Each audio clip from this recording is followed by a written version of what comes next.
Andy, my dude, have you heard of the magical website builder known as Squarespace? Ugh, not another Squarespace ad. I feel like every podcast is sponsored by them. Hey, don't knock it till you try it. Yes, okay, it is overhyped, but actually it lives up to the hype. Squarespace is like a website fairy godmother. With a click of a button, your site transforms into a beautiful masterpiece. A website fairy godmother? That sounds interesting. What makes it so magical? Well, for starters, those slick templates make anyone look like a professional web designer. Pick one, customize the colors and fonts to match your brand, and voila. Plus, the drag and drop fluid engine is so easy, your grandma could build a site on Squarespace. Well, she did knit me a lovely scarf last Christmas. Maybe website design is next. Exactly. And when you're ready to sell your Nana's handmade scarves online, Squarespace has built-in e-commerce. Add a store with one click. Get flexible payment options. Then watch those sales roll in. And when she wants to teach others her steezy scarf skills, Squarespace's new courses feature is just the ticket. Nana can set up her curriculum and enrollments and payments in a snap and become the next e-knitting influencer. Oh, wow, you really sold me with the grandma angle. Sign me up for that free trial. Just go to thenextreel.com/Squarespace and transform your site into a beautiful Squarespace masterpiece. Well, thanks, Pete. Even though it's overhyped, Squarespace actually sounds perfect for Nana's site's needs. Appreciate the warning on the ads, though. I'll brace myself next time I listen to a podcast. Anytime. Let me know if you need any help getting that site up and running.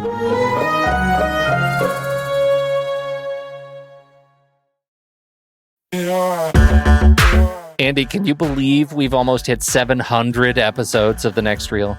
I know, it's crazy. And with all the other episodes in our family of podcasts, we are well over 1,200 episodes of movie conversation. It's really pretty amazing that we've gotten to have these in-depth movie chats every week for over a decade now. And we couldn't have done it without our loyal community of film fans. Their support over the years has meant so much. For sure. That reminds me, we should give the merch store a shout out. Buying shirts from thenextreel.com/merch is a great way listeners can continue to support the show. Plus, they get to sport our great designs. Absolutely. I think sometimes folks forget we have a variety of shirts, mugs, phone cases, and more available. In fact, a great place to start is with a shirt sporting the Next Reel's logo. We also have that classic Fast Times Spicoli Surf School tee, or the weirdly popular Rusty's European Tour shirt. The one from National Lampoon's European Vacation. Why is that so popular? Search me, but we have sold a ridiculous number of those. I guess there are a lot of Rustys taking trips to Europe? We're always adding new designs based on movies we've covered, like our brand new design for a streetcar named Desire, featuring a streetcar named Desire.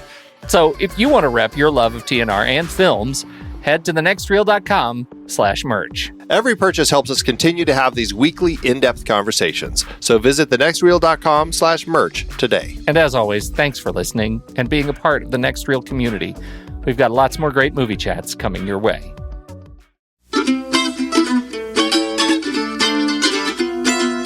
This is The Next Reel, everybody. I'm Pete Wright, and that there is Andy Nelson. Hey, hey, hey. And we spoil movies. Tonight on the show, we're not talking about the 1990s hit contemporary Christian rock group Rachel Rachel.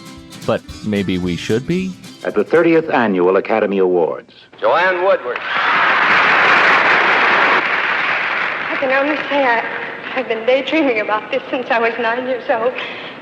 Thank you very much. In 1968, Paul Newman, famous in front of the motion picture cameras, undertook his first assignment behind them as director. Joanne Woodward, Mrs. Newman in private life, agreed to star for him. Paul Newman tells it. She's sitting on a set, and she appears to do absolutely nothing. But there's some strange motor going on in there that us fellas don't know anything about. In watching some of the things that she did, I literally would have to turn away from the camera because it would get to me. Oh, those elegant sandwiches were simply delicious. So glad you enjoyed them. Enjoyed them. I'm not going to be able to haul myself out of this chair. I walked over to Joanne. I said, what would you do? Show me. And she walked over and did what she did. And that was it. We printed the first take, and that's the take you see in the picture. Why didn't you get married like a normal woman and have children like your sister Stacy did? Okay, Andy, I admit it. I'm being a little bit cheeky in the intro there. A little bit cheeky. just a little bit. I didn't. This was one of those movies that we set up this movie, this 1968 Best Picture thing, as we wrap up a little bit belatedly our last year with these next couple of films, and I know now. I feel like after watching it, I understand why this movie has largely been. I don't know. Is forgotten too strong a word? I was going to say lost to time, but I'm not sure if that's any less strong. How did you connect with this movie? Well, it's interesting. I feel very much the same. I can see why, probably in context 50 years ago of what people would want to recognize as as kind of a film representing kind of what was going on at the time, who was involved, all that sort of stuff. I can see why it may be something that got some recognition, but watching it 50 years later, I can certainly see why it's probably just kind of not regarded as something really anymore. Yeah, but it's interesting. It's an interesting film to watch still. Yeah. But yeah, nothing I loved. It is. I think that comment on what was going on at the time, and we were not there at the time. We were not not even babies at the time. But it is, as I understand it, a time, as I was talking to my in-laws, they were here, and I was explaining to them what this film was all about, and their first reaction was, "Wow, it sounds like a Hallmark movie, like a lifestyle or a Lifetime film." I said, "Well, maybe, except for."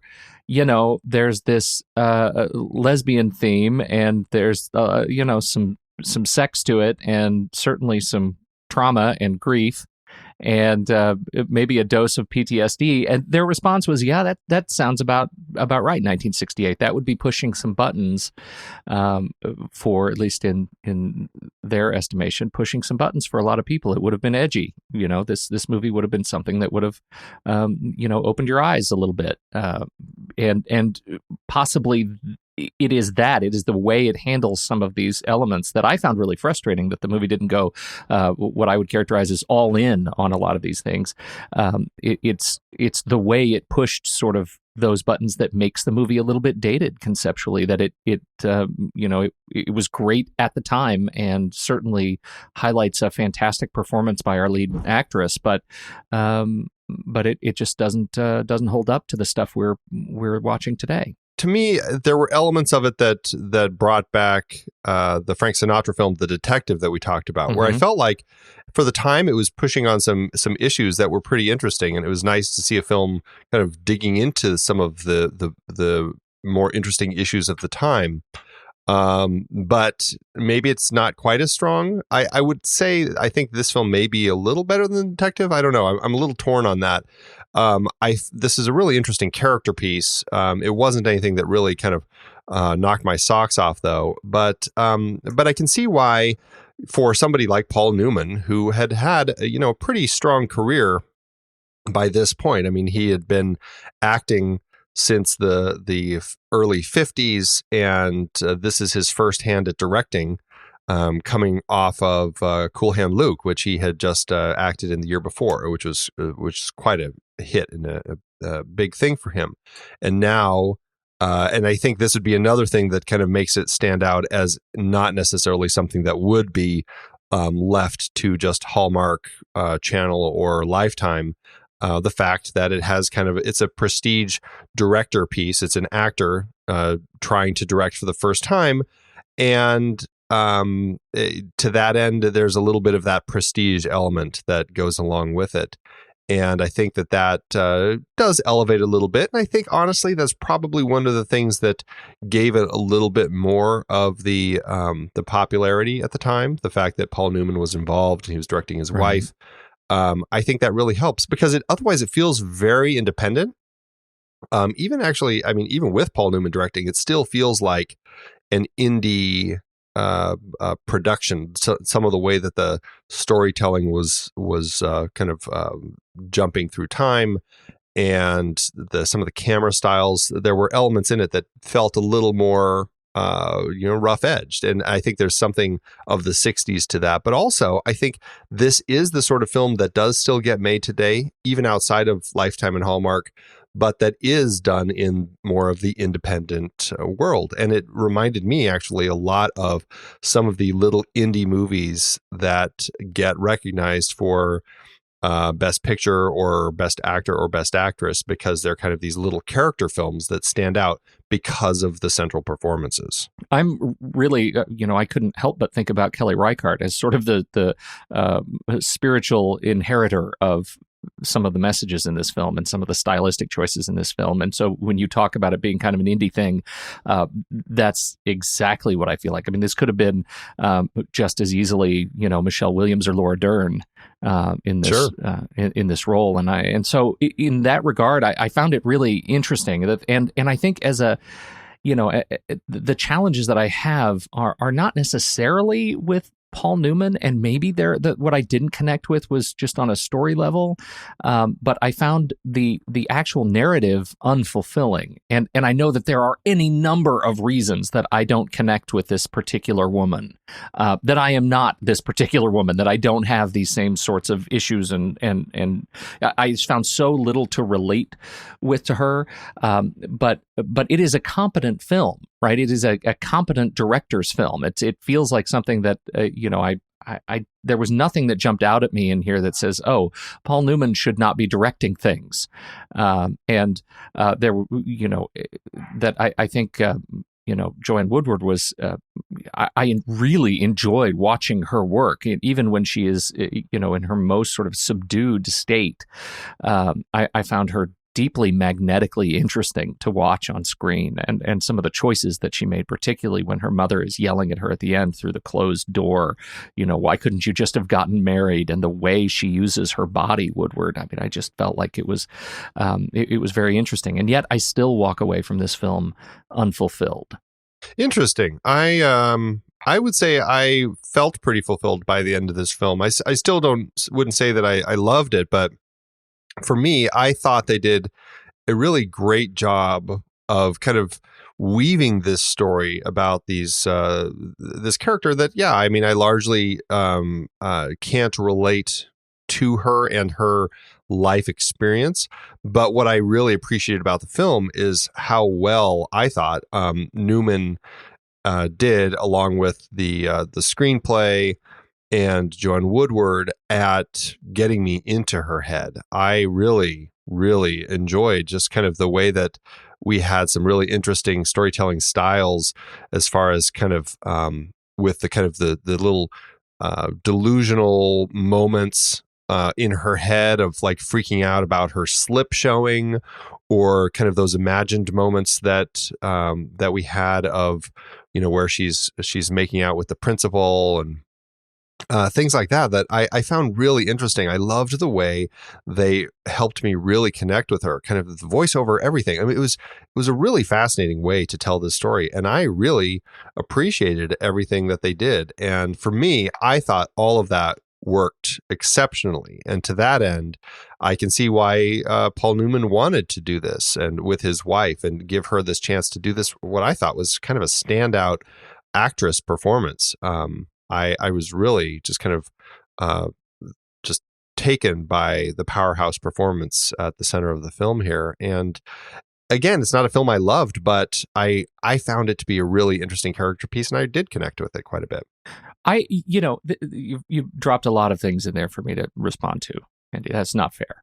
I know. Okay, first the little delusional tricks that we get in the very beginning. We start with the slip showing. You're right. It is fascinating. I was really drawn into that as a tool to demonstrate what anxiety looks like, right? And what she is going through as a person. And this is the first of a number of areas in the film that I felt gave me this sort of unrequited sense of completion, right? And you know me, I mean, I am not, it takes a lot for a movie to leave me with ambiguous sort of hanging threads that are incomplete and make me feel good about it. Like I generally like to have my narratives answered. I like to have these questions answered. I when I walk out of a movie and I'm left with these, many open questions, it's a rare movie that I feel good about it. And this is one of those movies that I wanted to know more about how these threads but resolved, and her anxiety, the way she just relates to the world, the way she feels about her own perception, right, her self-perception and self-judgment, how that is addressed. Is that all addressed by finding a man and standing up to her mother? I didn't think so. Her relationship to God and to religion, there is a wonderfully satisfying and confusing sequence in the middle of the film where she is faced with this, evangelical community, and she seems to have a transformative experience there.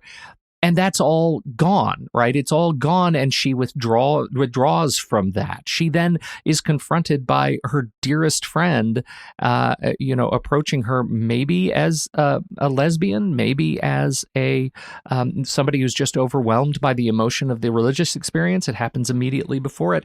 Whatever the case, again, Rachel just withdraws, and we don't get any resolution to that element in the film at all. And I found that enormously frustrating. I wanted to know how, at the end of this film, her relationship with the world has changed beyond just her relationship or her having, had sex for the first time as a 35-year-old. I just didn't get it. And that's the stuff I didn't connect to. Your point about this being a powerhouse performance is, I think you hit it right on the head. And I call this a La Vie en Rose performance. For me, I think we both walked away from that movie, singing the praises of Marion Cotillard as, Edith Piaf. She's just fantastic in that movie. And yet the movie wasn't as great as her performance. I feel that way about this one, that I really love Joanne Woodward in this thing. And I think it's a competent film, but I feel like they just didn't address the things I was most interested in learning about that character in a satisfying way. Well, I think that's really interesting. I think it's one of those films where it's going to depend on how you're finding Rachel dealing with all these situations. That's going to determine, where you feel she is at the end of it, and how she's affected by these things. Because those points that you made, like when she has that moment at the evangelical almost attack that she's faced at that kind of the church revival, right. Where she's so overwhelmed and almost to the point where she explodes. I found it to be just amazing to see how kind of locked up she was, and for me, all of these moments, that moment, the moment where her friend kind of comes onto her, where Kala, kind of kisses her and all of that, dealing with her relationship with Nick. All of these things for me all worked together, and it wasn't just about the fact that she finally had sex and was able to start opening up, but just dealing with all of these little moments were all things that helped her finally find her way out of this place that she had put herself, where she was in her head, she was already kind of this old spinster who had to take care of her mother. And she was, all of these things gave her these chances that, I guess you could say, this glass case that she had put herself in were all chances for her to kind of crack that glass a little bit, which took a while. The false pregnancy that she thought she had, and having to go through the surgery, and falling in love with the guy, and all of these things, I think, were really interesting elements to watch her kind of grow.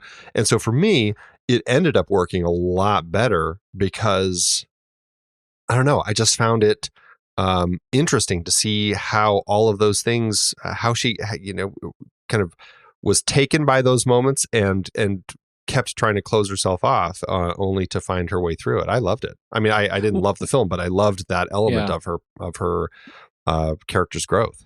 Well, and I think you are more fluid with, your acceptance of those unanswered questions and how, of the unanswered questions and how all these pieces fit together as a whole. And, and I absolutely understand and I respect that. I just have a hard time connecting with it. And I think we all feel these kinds of things, these questions of relevance and resonance and our place in the world, and are we achieving everything we need to achieve, and have we faced what we need to face to slay our demons, to level up, however you want to put it. And I was not able to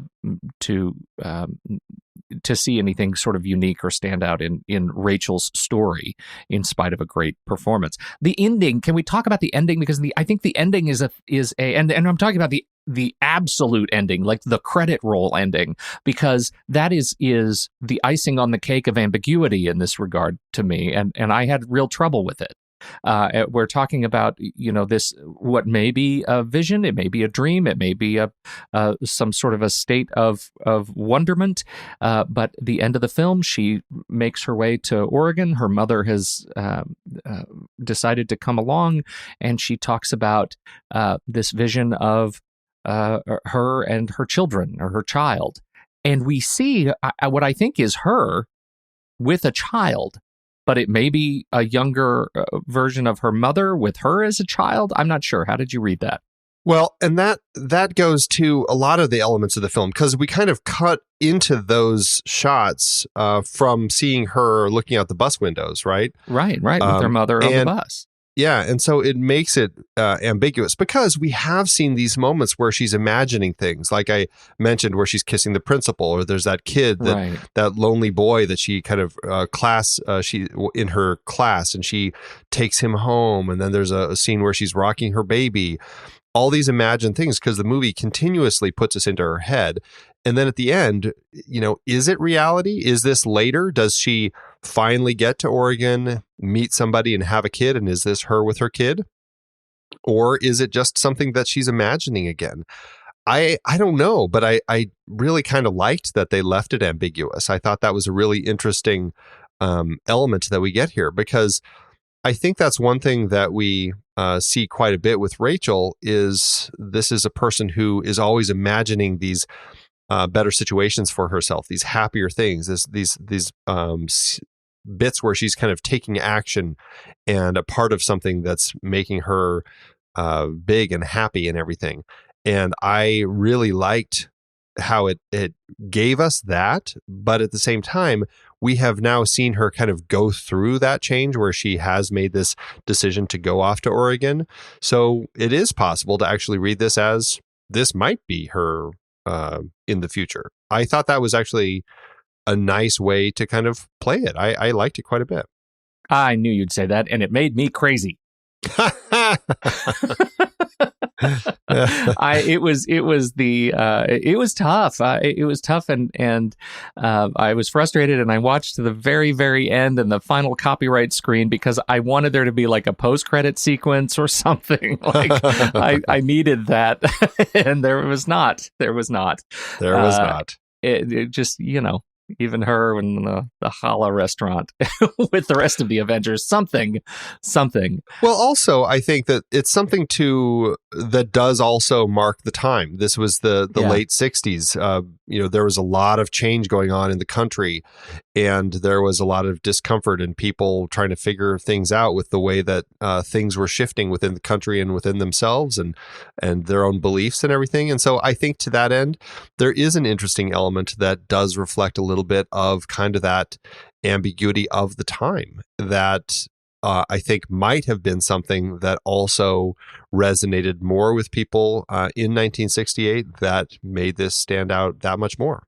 Yeah, absolutely. When you look at just the compression of life in a small town, I thought that was really authentic, and maybe another statement on the era that her and her mother are living in this cockamamie kind of leased arrangement over her father's old funeral home. That I thought that was a really interesting and sort of authentic portrayal of what her of life at that time, even if I wasn't connecting with her life.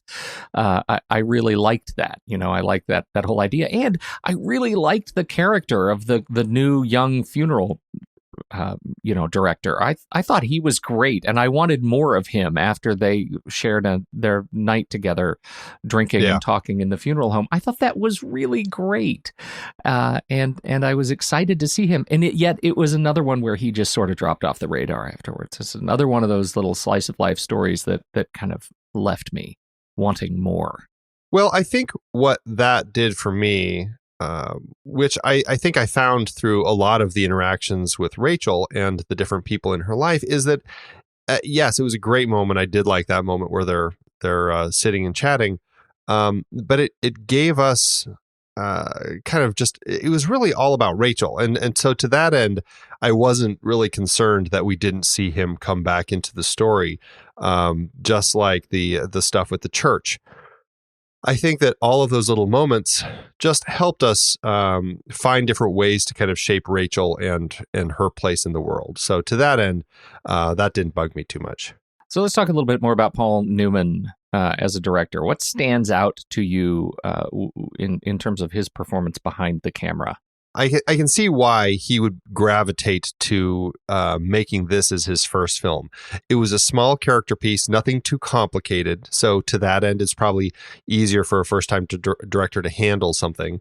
Plus, it's very character focused. And as an actor, I find that that's something that really stands out as far as actors who become directors, is they really like to focus on those interesting characters.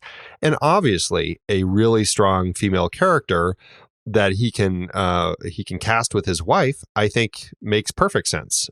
Having her be the lead, I think gives her an amazing opportunity to kind of stand out. And obviously they would have a relationship. He'd be able to kind of, I mean, he hasn't directed her before, but at least have some form of a shorthand with her. I think all of that helped him tell this story. And I haven't read the book at all, A Jest of God by Margaret Lawrence, that this is based on. So I don't know if it jumps back and forth through time as far as the way that the flashbacks weave in and the kind of that prose style of voiceover that we get from Rachel throughout the film, and getting into her head. But all of that stuff they were elements that I thought Paul Newman handled exceptionally well in a directorial debut. Really interesting camera styles, just storytelling styles. Everything worked really well for me.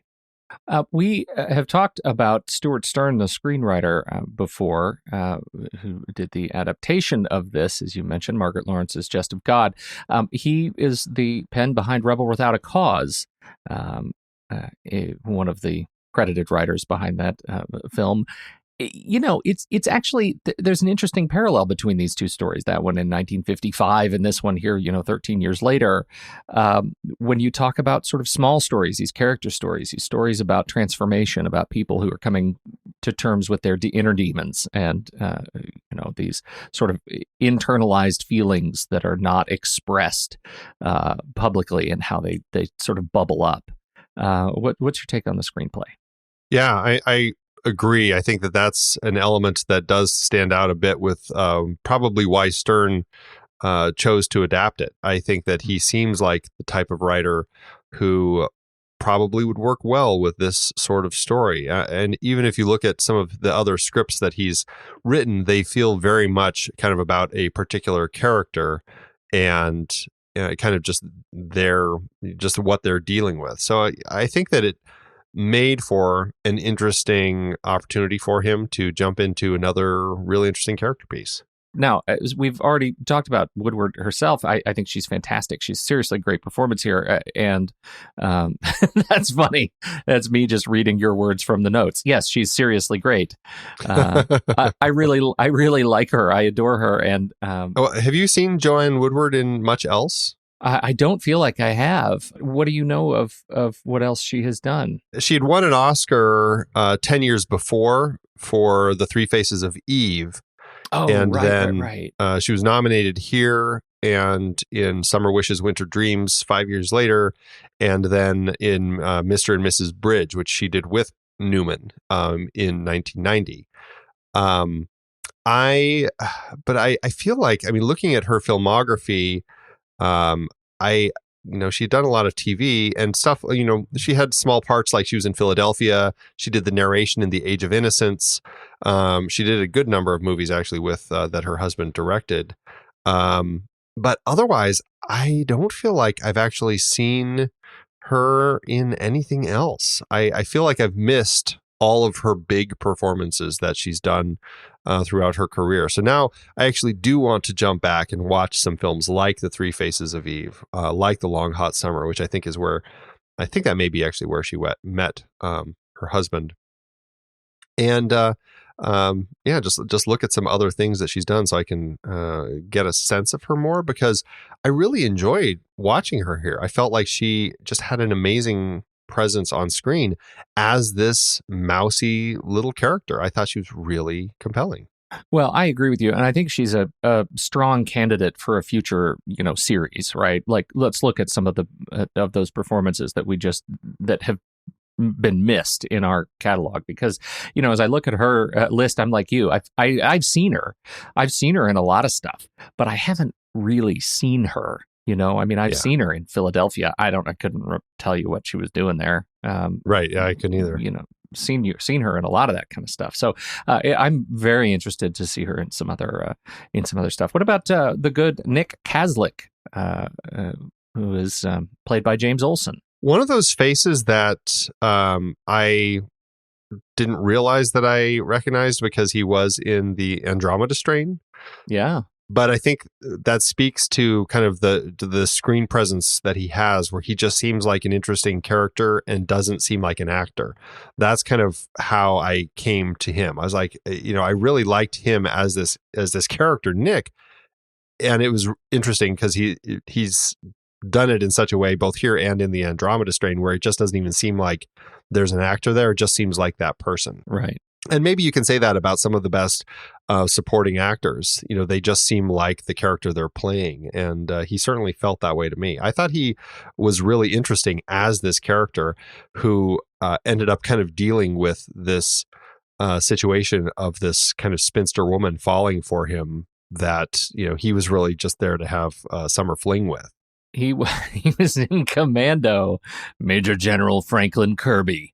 And that's, apart from the Andromeda Strain, which we've talked about, that's the film that I all of the sudden have this image of him more than any other. Like, he should have been in uniform in this movie. That would have brought him home for me. Did it clarify in the film that the photo of the woman and child that he shows her, saying that his wife and son, that it was a fake photo? I don't think so. There's another one of those little threads that's just left undone. Did that come through, though, that it was fake, that they weren't really his wife and kid?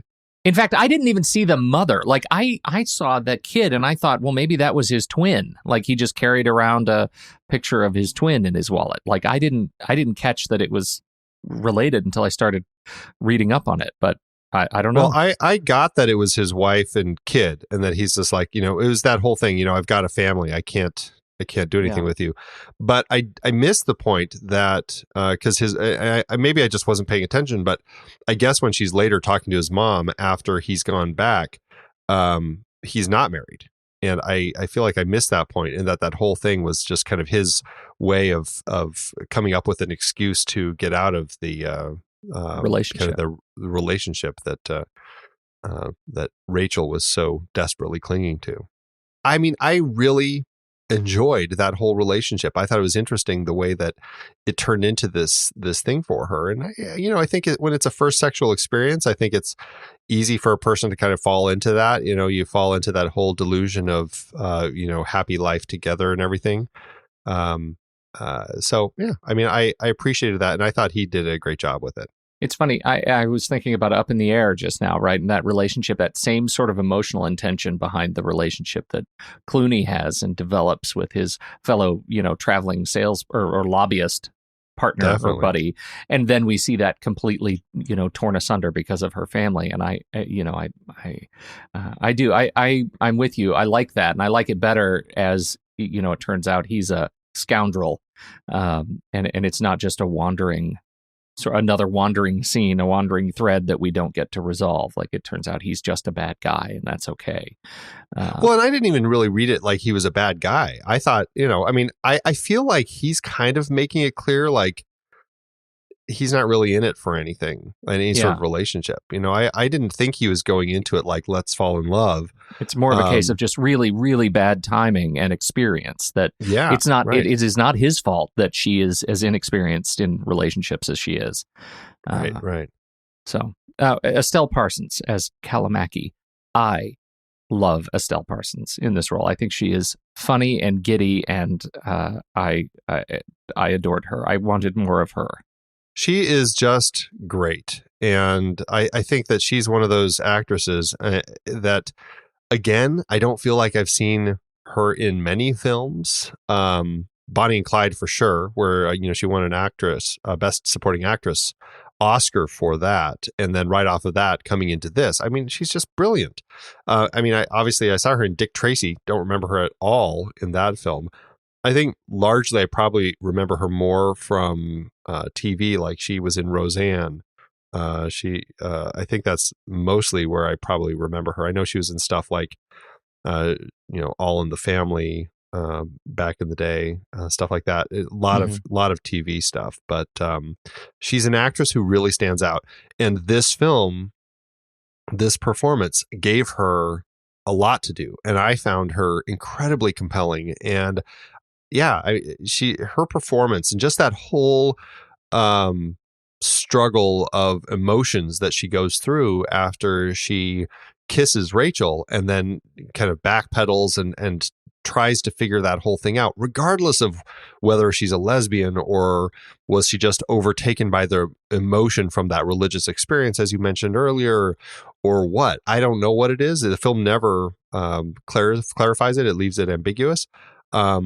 But regardless, I think the way that she performed it was just beautiful and very touching and kind of heartbreaking. Totally. And I could not help but think, wouldn't it be great to have Kala Kala, the movie? Like this is a woman who I think is much more sort of a broad depth of character field, that she presents as so, happy and resolved and satisfied in her life. And she has found God. And then, she's also inside, she's fighting this, what she's characterizing as, I have no doubt is this demon at this time, like that she has these feelings for women and she doesn't know what to do with it. And, that was the movie for much of the second act of this film that I wanted to be watching. I was just so much more interested in what Estelle Parsons could have done with that kind of variety. Like I know what it looks like to be mopey and sad for yourself, but to have this woman who carries, who presents with so much light, but inside is clearly,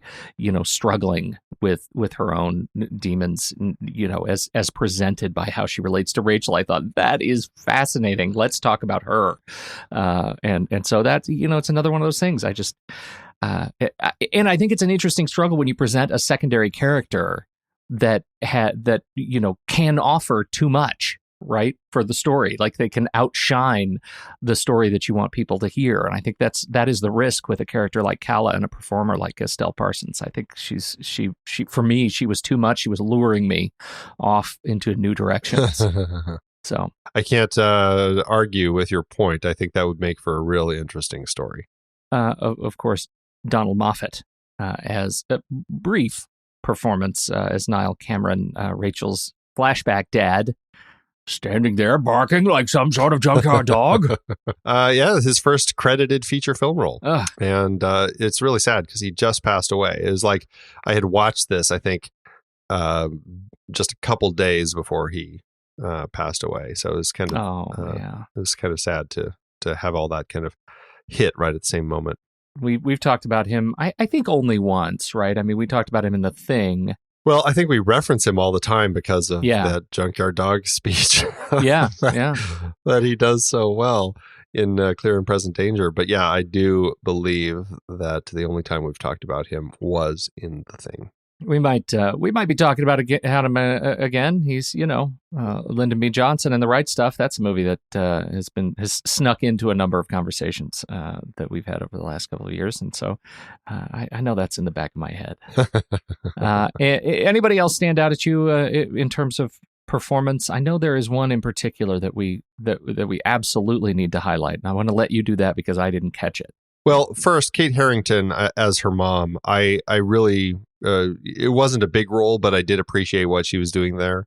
I enjoyed that. But Terry Kaiser, who is the preacher in the kind of the revival thing, I did not recognize him at the time, but wow, that was Bernie from Weekend at Bernie's. I didn't catch that at all either. That is amazing.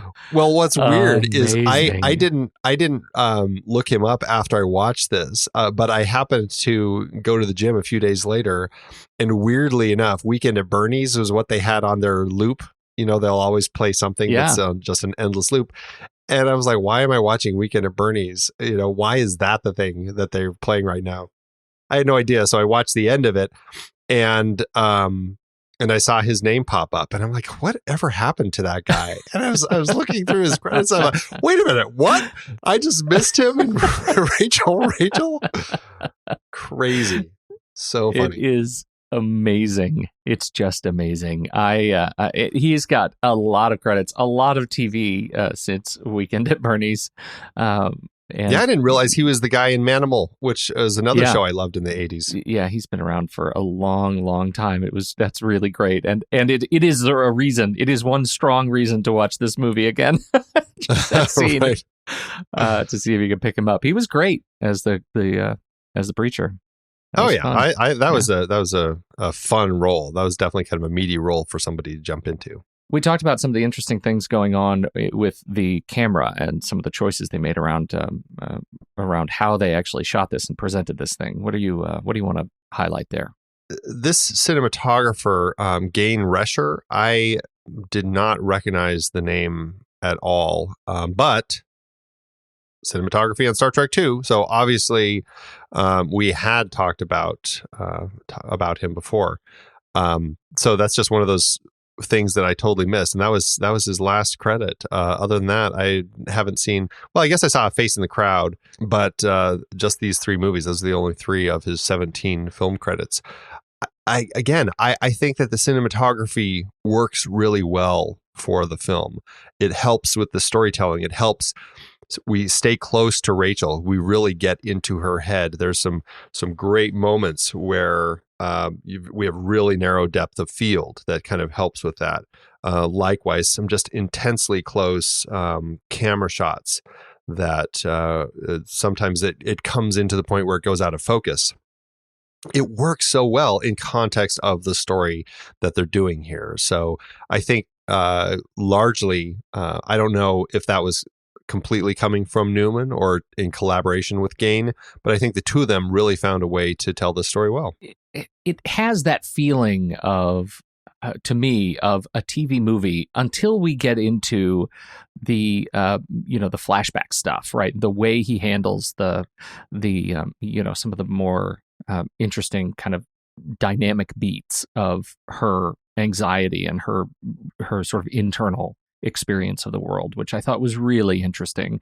The movie in many regards doesn't call for much, right? You kind of don't want it to get, you don't want the presentation of the story to get out of the way or to get in the way of the story. And Joanne Woodward is just so interesting to watch that, I think he does her service by kind of, staying out of the way. And in relation to everything going on with the camera and the direction, I do think that Dede Allen, who was on board as the editor, I think that also stands out in the way that the story is told. And I think that's when I saw that Dede Allen had done the editing, that really clicked with me as to why I think the way that the story unfolded with the flashbacks and the kind of the delusional moments and the imagined scenarios, everything really felt complete and part of a piece as far as the way that the story unfolded for me. Dee Dee Allen, we've talked about a number of times. She's a wonderful editor, and certainly, I think, is one of the key crew members on this particular project. That's the film. Since this is part of our Best Pictures of 1968 series and has also been forgotten to time, as you so aptly put it, we should talk about how it fared and how you certainly felt about its performance in the award season. Definitely. This did get a handful of Oscar nominations. It had 7 total wins and 9 other nominations. At the Oscars, it was nominated for Best Picture, lost to Oliver. Best Leading Actress, Joanne Woodward, who lost to that tie between Katharine Hepburn and Barbra Streisand. Estelle Parsons was nominated for Best Supporting Actress. She lost to Ruth Gordon in Rosemary's Baby. And the screenplay was nominated for Best Adapted Screenplay, which lost to The Lion in Winter. Over at the Golden Globes, however, Paul Newman did win for Best Director, and Joanne Woodward did win for Best Actress in a Drama. So it's a film that I think is recognized in some of those elements, but not necessarily winning a lot of the types of things like Best Picture and stuff. Well, and it sounds like from our conversation, at least, that you would agree that this is it's fair that this didn't get the win nomination for the Best Picture this year. That it was not a thing. That it's probably okay that it's performed as it did. It's a film that I think stands out for its performance, and to that end, honestly, watching this, I seriously felt that Joanne Woodward's performance was better than Barbra Streisand and Katharine Hepburn.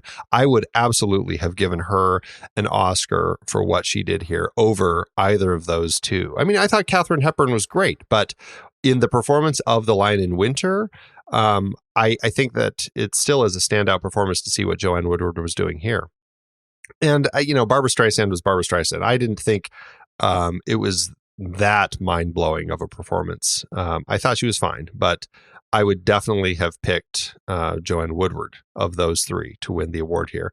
As for Estelle Parsons, I think Ruth Gordon in Rosemary's Baby probably takes it for me still.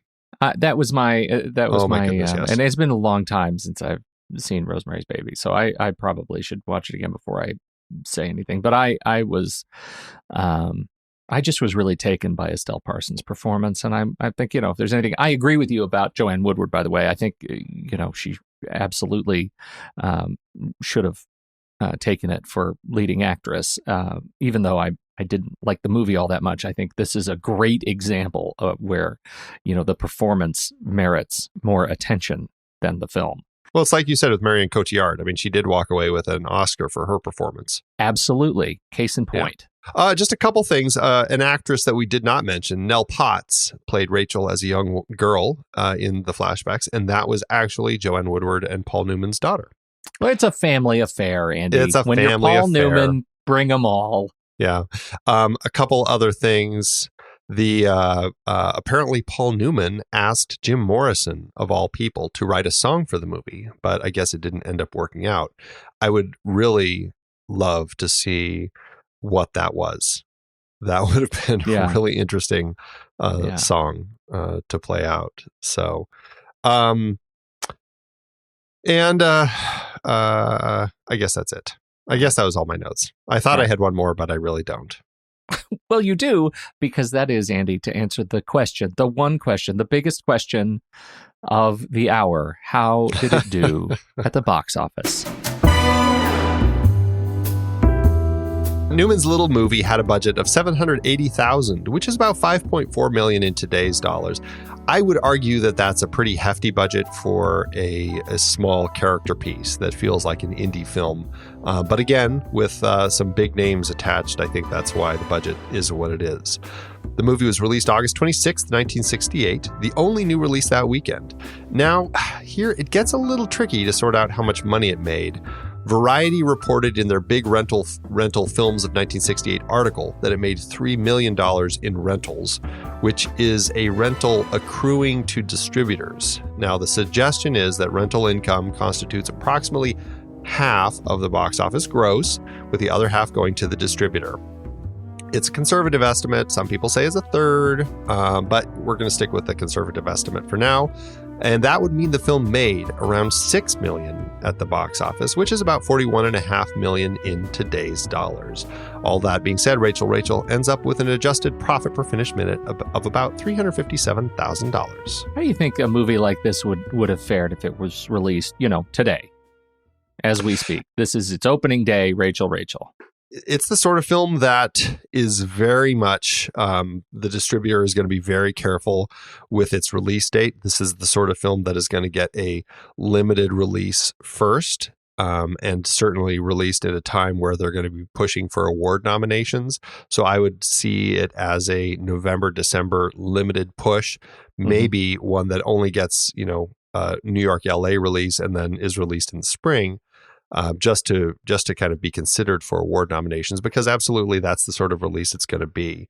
For some reason in my head, the film that stuck with me and I don't know if it's a completely good comparison, but Julianne Moore won an Best Actress Oscar a couple years ago for Still Alice, I think. Was that the name of it?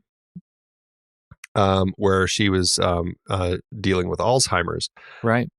That movie, I felt like was maybe an apt comparison, where it's a small actress-led performance film that gets some award nominations because of it. And the box office is largely because of that award push. I think it would have fared similarly to that one. I'd be interested to see how it actually performed, because Still Alice, because I think, I think this movie may fall prey to just dramatically increased competition in theaters. To your point about distributors, I think it'd be hard to get this movie seen. Well, and that again, the only way movies like this get seen is because of award pushes. Yeah, I mean that's kind of the sad state of affairs. It really is. Still Alice had a $5 million budget, which is comparable, and ended up making $41 million worldward, which is almost exactly the same. That's fascinating. I don't even know what that says about my argument. I think it makes it weak. I think it is a weak argument, which is disappointing for some, and those some would be me. Fascinating. There you go. Well, let's move on quickly to a part that takes me off the hook, and that is when we talk about ranking it. Right. Head over to flickchart.com. Right. Head over to flickchart.com/thenextreel, and you'll see all the films we've talked about on this show. You can add it to your catalog over there and see how it stacks up against ours. All right. First up, interesting set of character pieces here. Rachel, or Fat City? I'm going with Fat City. Fat City, yeah. Rachel, or La Femme Nikita. Interesting female-led films here. Yeah. I'm going to go with Nikita. La Femme Nikita. Yep. Yeah. Rachel, or Giant. I'll say Rachel. Interesting. I'll give you Rachel. Rachel, or your favorite, everybody's favorite film about life in a morgue, Postmortem. Why are you doing that? Or Rachel. I'll give you Rachel. Rachel, or Star Trek V, The Final Frontier. Star Trek, but, because it's Star Trek. Yeah, I'm going to acknowledge that Rachel's probably a better film, but I'm going to go for Star Trek V. Yeah, it makes me grit my teeth a little bit as I say it. Every time, I'm just picturing the cat lady, the crazy cat lady. What a disaster that was. Rachel, or The Untouchables. I'll say The Untouchables. Untouchables, yeah. Rachel, or Danger Diabolic. For crying out loud. Rachel. I'm a little torn on this, but I'll give you Rachel. Rachel, or From Hell. I'll say From Hell. From Hell, sure. All right, well, Rachel lands in spot 310. 310 out of 385. Interesting that. What does that make it? It's about a 19%. I think that's lower than I expected it to hit. How'd it do on your own list? It's an interesting film. I just relished the performances, but I didn't see it as a film that I would probably watch again anytime soon. and it wasn't a film I loved, even though I appreciated a lot of things about it. It ended up landing at 3,065 out of 4,082, which is about a 25%. A lot lower than I probably thought it would have also. This is one of those movies, Flickchart took the reins, and it just presented movies that it was way too easy for me not to choose this film. And as a result, it ended up out of 4 out of 100, 4%, at 1015 out of 1054 on my list, which, according to the algorithm, this should be a 0-star movie elsewhere. And ouch. That is, I think, a fairly grotesque underrating of where I think it should be. In terms of my desire to watch this movie again, it really lands at around a 2.5 star. I don't think this is not a movie I can think of anybody that I'm eager to say, hey, come on over, let's watch Rachel together. This is a good movie I'd like to introduce you to. It's not that film, but I absolutely have to acknowledge Joanne Woodward's performance and Estelle Parsons' performances. They're just terrific, and so it's worth seeing for that. As a film, it's middle of the road. So are you saying 2.5? Yeah, I'll go 2.5. And is that a like or no like? From what you were saying, I was gathering it was a no like, no heart. Yeah, it's a no like. It's a no like, but I feel a little bit bad about it. I don't like saying no like. I feel like no heart is better. No heart. Okay, it's no weird, heart. No for heart. me, That's better. Yeah, no heart. Yeah. For me, I'm rating it at a 3.5 because I think there's a lot of strength with the story and the characters, but I still am not giving it a heart. Yeah. It's a 3.5, yet I ranked it at a 25% on my flick chart, but I think that speaks to where it stands. I think there's a lot of qualities, but I just don't think it's a film that I would put on again. Yeah, that's an interesting experience for us on this with this movie. I'm glad we saw it, and I'm certainly glad we're wrapping up the catalog of 1968. And that takes us to our next film. Where do we go from here? Yeah, we're going to be hitting the final film of the nominees for Best Picture 1968, the one that will close out our 1968 kind of overarching series of 50th anniversaries, as well as this particular series with the Best Picture nominees. We are looking at Franco Zeffirelli's production of Romeo and Juliet. I have not watched it yet. I've tried, Andy. I've tried. But it's been too late. It's been too late at night, and I have fallen asleep 3 nights running. I don't think Shakespeare requires a lot of focus. It really does. It really does. And so I've been suffering through that a little bit, but I'm excited to finish that up and talk to you about it and wrap up our year celebrating 1968. Well, if you want to hear more of us, but you can't wait until next week's show, hey, check out our new show, The Marvel Movie Minute, that just went live earlier this week. We're talking about the films of the Marvel Cinematic Universe 1 minute at a time, and we're starting with 2008's Iron Man. You can support that show and all of our shows over on patreon.com/thenextreel, and you can get access to our exclusive members-only weekend show, The Saturday Matinee. We talk about movie news and new trailers, plus we go head-to-head in our weekly challenge in which we put together lists of movies related in some way to the movie we're discussing that week. There are all sorts of other goodies, too, if you support us at different levels. Just head on over to patreon.com/thenextreel. You can learn more about us and check out the detailed show notes at thenextreel.com. You can subscribe for free in your favorite podcast app and follow us on Instagram, Facebook, or Twitter at The Next Reel. And if you want to get into the conversation yourself, join our Discord server for a whole lot of movie chat with movie lovers from around the world. You can find the link to join in the show notes or on the website. The Next Reel couldn't happen without the hard work of Stephen Smart running Instagram, Ben Lott, who runs all things Twitter, and thanks to Eli Catlin, who graciously allows us to use his song Ragtime Instrumental as the theme to the show. You can find out more about Eli on his SoundCloud page. When the movie ends, our conversation begins.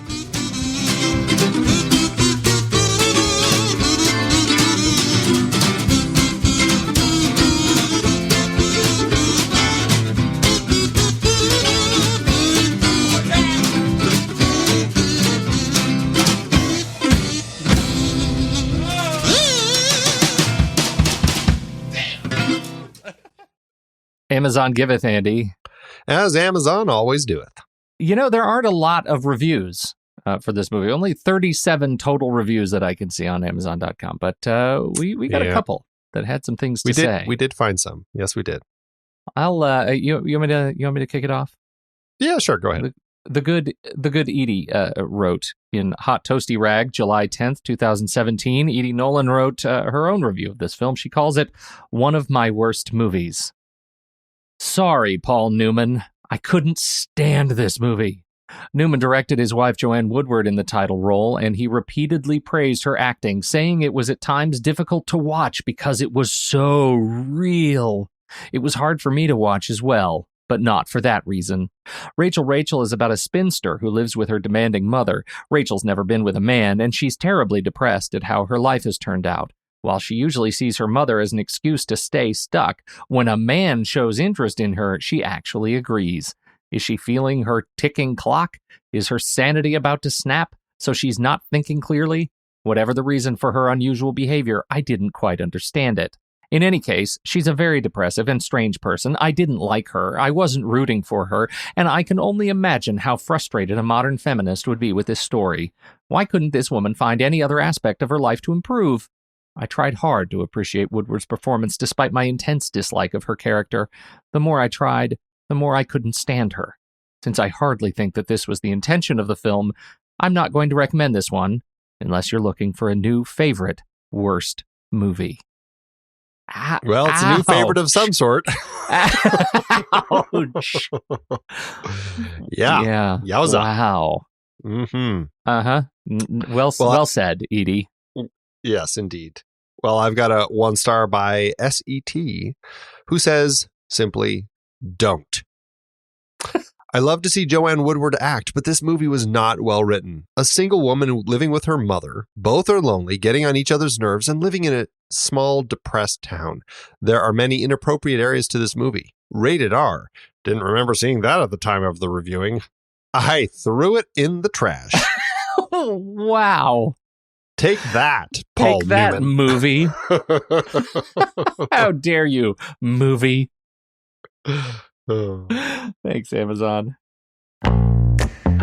It is hard to believe that we have been having in-depth weekly conversations about movies since 2011. So many great movies, so many great conversations. But it's a lot of work. Producing this show week after week does require a lot behind the scenes. If you'd like to help support our efforts, one easy way is by using our Originals page when shopping for books and movies that we've covered. Your purchases made through our links give us a small commission at no extra cost to you and allow us to keep having these great discussions. We had some great films in Season 8 that started their lives as books or plays, and you can find all of them on our Originals page at thenextreel.com/originals. That's the site where listeners can find links to purchase all the source material behind the adapted films we covered, from Season 1 up through our current season. For part of Season 8, we had a series celebrating the 50th anniversary of films from 1968. We talked about 2001 and 2010 for our Odyssey series, both adapted from Arthur C. Clarke's novels. Man, the second one was so much better than the first, right? Don't you even get me started. Need I bring up Under the Cherry Moon again? Yes, also so much better. Wait, no, that's not what I... Planet of the Apes kicked off its series based on the novel by Pierre Boulet. We covered Danger Diabolik and The Detective, adapted from novels for our 1968 crime films. Wait, wasn't that The Detective the prequel to Die Hard? They were both written by Roderick Thorpe, and yes, it's the same character in the books. I can't believe they even asked Sinatra if he'd be in Die Hard. That would have been weird. Once Upon a Time in America was part of our Leone Once Upon a Time trilogy, adapted from Harry Gray's novel. And we looked at 1968 Best Picture nominees The Lion in Winter, Rachel, Romeo and Juliet, and Oliver! We also had an Ingrid Bergman series with adaptations like Spellbound, For Whom the Bell Tolls, Murder on the Orient Express, and Gaslight. We haven't talked about Gaslight. Stop gaslighting me!